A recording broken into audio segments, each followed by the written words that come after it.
السلام عليكم ورحمة الله وبركاته. dhammaan saaxiibayaal meel kastoo daafaha caalamka ka joogtaan waad salaamantihiin. barnaamijkan soo socda waxaa iska kaashaday walaalihiin oo kale ah الشيخ علي عبد الغني oo u garanaysaan علي خضاب iyo anigoo ah maxamed maxamuud maahir. waa farsamadii walaalkay علي خضاب soo saaristii kanaalka ama janalka علي خضاب. haddaba ku soo dhawaada barnaamijkan oo ku soo qaada doono qiso aad u cajiib ah. sidaan wada ognahayba howlaha dunida laga qabto way kala duwan yihiin.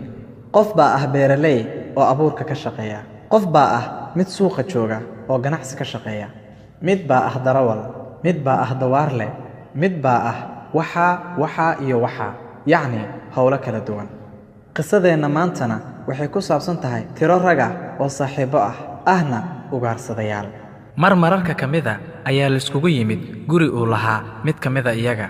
muddo markii halkaasi lagu sheekaystay, la qoslayay, la faraxsanaa, ayaa go'aan lagu qaatay in ugaarsi la aado. hadda qalabkoodii ayay diyaarsadeen, albaabka guriga ayay ka soo baxeen, kadibna way soo xireen. socod ayaa la bilaabay iyo in duurka la aado si loo soo ugaarsado.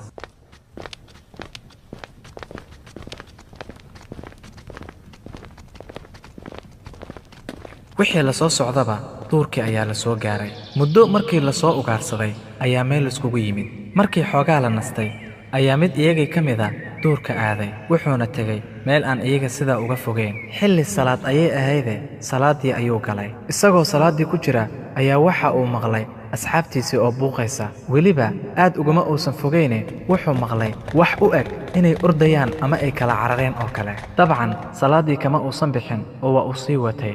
wax yar kadib isagoo salaaddii ku jira ayuu haddana maqlay cod cabsi leh oo gadaashiisa ka yeeraya. dhaqdhaqaaqa xayawaan soo socda oo kale ayuu dareemay. saawaaba libaax gadaashiisa ka yimid.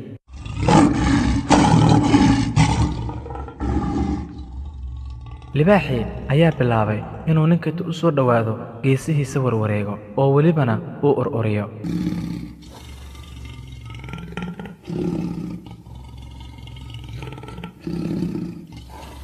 dabcan qof libaax arkay waa uu cabsanayaa, balse ninkii isma dhaqaajin.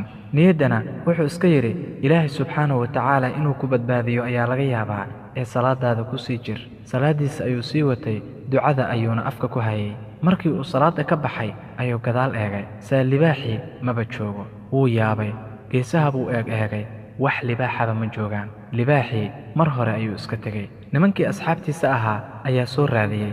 markaabay halkii ugu yimaadeen. waxay ku dhaheen, war miyaad waalan tahay? ma libaaxa aan ka cararnay ayaad u joogtay meesha oo salaad ku tukanaysay?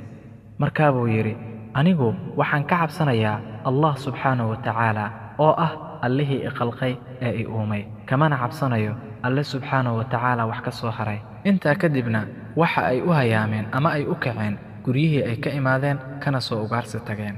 haddaba walaalayaal, qisadan waxaan ka baranaynaa in aadan ka cabsan wax alle subxaanahu wa tacaala ka soo haray. sidoo kale waxaan ka baranaynaa in alle subxaanahu wa tacaala uusan dayacaynin qof dartiisa u cibaadaysanaya. haddaba waxaan alle subxaanahu wa tacaala ka baryaynaa inuu iimaankeenna ka dhigo mid xooggan, inuu noo dhaafo dembiyadeenna, inuu salaadda qalbigeenna ku dejiyo, inay salaaddu noqoto indhaqabowsigeenna. haddaba waxaan idin leeyahay, ku xoojiya iimaankeenna, xaqa iyo wanaagga ood raacdaan, xalaasha ood quudataan, xumaantana ka fogaada, xaaraantana ka dheeraada, ilaan xurmadiinna iyo sharaftiinna ayay ku dheelaysaaye. wassalaamu calaykum waraxmatullaahi wabarakaatuh.